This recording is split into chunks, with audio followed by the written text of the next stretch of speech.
Faz 8 dias hoje que eu parei de tirar açaí aqui no meu plantio, né? Devido a uma carga muito nova que está vindo agora.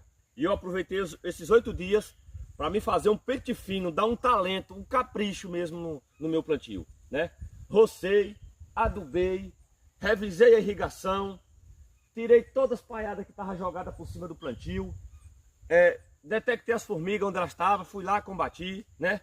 E eu queria dar uma volta com você aí, que é meu seguidor aí, né? No meu plantio, para você ver o padrão que eu falei que esse açaí meu vai ficar. Ele tem 4 anos, esse plantio meu, né? Já colhi aqui uma média de quase 200 latas, eu colhi nesse plantio de açaí aqui, esse ano já, né? No primeiro semestre, quase 200 latas eu colhi aqui.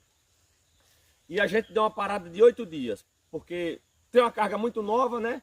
E não dava para tirar essa semana, porque